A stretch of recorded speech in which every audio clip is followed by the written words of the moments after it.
अस्सलाम वालेकुम। मैं हूं अख्तर अब्बासी और आप देख रहे हैं वर्ल्ड स्पोर्ट्स। आजकल क्रिकेट में जो चीज़ें रूनुमा हो रही हैं, उसके बाद जो बयानियाँ, जो प्रोपेगेंडा बनाया जाता है, वो बड़ा हैरानकुन है। मुझे लगता था कि बाज़ जर्नलिस्ट जो कि बरसाती मेंढक हैं, जो यूट्यूब की व्यूवरशिप देखकर क्रिकेट में आए हैं, उनसे तो कोई इतना ज़्यादा गिला नहीं बनता और मुझे लगता था कि सिर्फ वही गलत है। लेकिन अब मुझे देखने में ये आ रहा है कि वो जर्नलिस्ट जो कि हमारी तरह 20-20 साल से क्रिकेट जर्नलिज्म में है, उनकी जानिब से भी हैरानकुन और भोंडे मौक़िफ़ सामने आ रहे हैं। अब एक तारीख का अनोखा केस हुआ है गुज़श्ता रात मेजर लीग क्रिकेट में, कि तारीख में पहली बार ऐसा हुआ कि किसी टीम ने, जिसके बैटर ने कोई 50 ना बनाई हो, सबसे बड़ा टारगेट चेज़ किया। ये मैच दर हकीकत लॉस एंजलिस राइट नाइडर और वाशिंगटन फ्रीडम के दरमियान खेला गया। इस मैच में वाशिंगटन ने जो टारगेट चेस किया वो रिकॉर्डेबल था। 214 रन्स किए, उनका कोई बैटर 50 से ऊपर या 50 पूरी नहीं कर सका था। इस चीज़ को पाकिस्तान के तजियाकार ये मान रहे हैं कि आजकल की क्रिकेट में कोई बड़ा मेलस्टोन यानी कि 50 सेंचुरी अहमियत नहीं रखते, बल्कि इनफरादी खेल अहमियत रखता है। और ये बात आज से नहीं है, शुरू दिन से है, लेकिन मैं प्रोपेगेंडे का मकसद बता रहा हूँ। उसमें ऊपर ये भी लिखा है कि दिलचस्प बात यह है कि हारने वाली टीम के एक खिलाड़ी ने सेंचुरी भी की थी। गोया के सेंचुरी स्कोर करना अब किसी टीम की हार की ज़मानत है, या सेंचुरी करने से टीमें हार जाती हैं। मुझे लगता है कि आजकल कुछ मखसूस प्रोपेगेंडे, मखसूस मुहिमें चलाई जा रही हैं।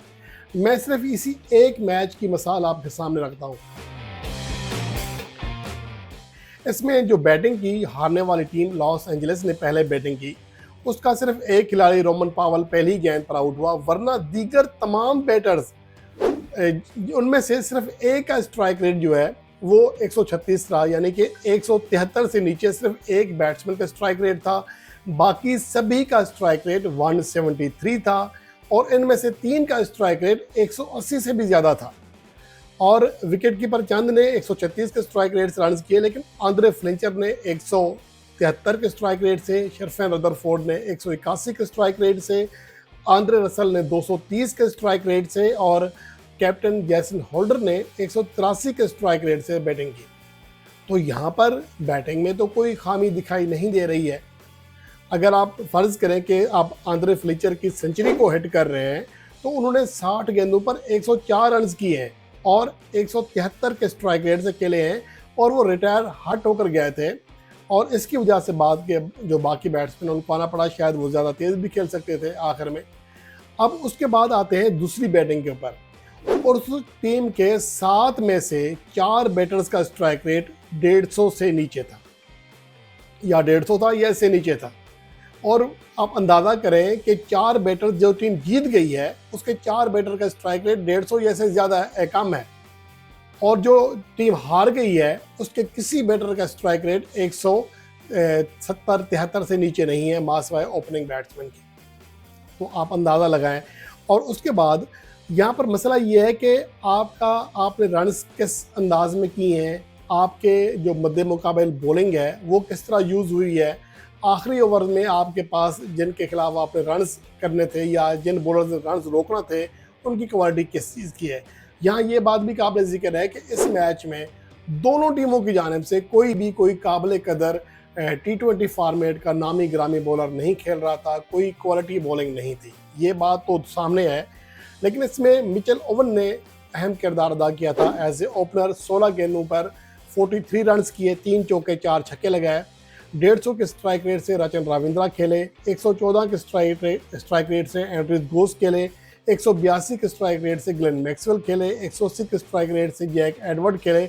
बाकी ग्लेन फिलिप्स ने 23 गेंदों पर 33 रन किए, 143 का स्ट्राइक रेट। इतना ही स्ट्राइक रेट उनके साथी ओबस पाइनार का था। तो यहाँ कहने का मतलब ये है कि यहाँ बॉलिंग, जो मद्दे मुकाबले बॉलिंग है, उसका बड़ा किरदार रहा है। देखा जाए तो बैटिंग में मासवाए मिचेल ओवन के किसी ने इतनी ज़्यादा एक्स्ट्रा ऑर्डिनरी बैटिंग नहीं की है। और दोनों दोनों टीमों की जानिब से एक खिलाड़ी था जिन्होंने 200 प्लस के स्ट्राइक रेट से रन किए।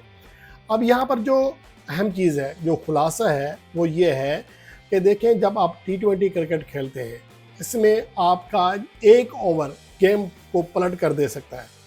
लेकिन इसका मतलब ये नहीं है कि अगर आप थोड़ी लंबी इनिंग्स खेलेंगे, बेशक अच्छे स्ट्राइक रेट से खेलें, तो आप हार जाएंगे। ये इसका कतई मतलब नहीं है। अगर स्ट्राइक रेट ही मसला होता तो ये मैच आपके सामने बहुत बड़ी मिसाल है कि जिस टीम के बैटर 7 में से 4 150 या इससे कम स्ट्राइक रेट से खेलें वो जीत जाए, और जो टीम जिसके तमाम बैटर्स मासवाए और एक खिलाड़ी के जिसका स्ट्राइक रेट भी 140 के करीब हो, बाकी सबका स्ट्राइक रेट 173 से ऊपर हो, वो हार जाए। तो इसका मतलब ये है कि यहाँ बॉलिंग में भी कमी है, या फिर यूँ कहें कि जो ओपनिंग स्टैंड दिया, जो तेज़ आगाज़ फराम किया मिचेल ओवन ने, उसका बड़ा किरदार है। लेकिन यहाँ पर महज एक इशारतन इशारों कनाइयों में बातें होती हैं, तो मुझे लगता है कि शायद यहाँ पर कोई ज़्यादा ही बातें नेगेटिव ली जा रही हैं। अगर आपकी टीम में 5 से 6 ऐसे प्लेयर्स हैं, या कम से कम 4 ऐसे बैटर्स हैं जो कि 180 प्लस के स्ट्राइक रेट से खेलने की सलाहियत रखते हैं, तो आपका जो मिजाज है खेलने का वो नेचुरली बदल जाता है। आपकी टीम में अगर एक तरफ से बहुत बड़े खिलाड़ी बैठे हों और आपके ऊपर प्रेशर वैसे ख़त्म हो जाता है जब आप ड्रेसिंग रूम में होते हैं, तब भी आपका हौसला बुलंद होता है कि मेरे बैकअप में 3 से 4 परफॉर्मर बैठे हुए हैं, मैच विनर्स बैठे हुए हैं। लेकिन अगर आपकी टीम में एक भी नज़र दौड़ाएं तो एक खिलाड़ी पे ऐसा नज़र ना आए, सब आपकी तरफ देख रहे हो, तो प्रेशर फिर आपके ऊपर ही आता है। मैं जो यहाँ बात कहना चाह रहा हूँ, मुझे लगता है काफ़ी लोग समझ गए होंगे।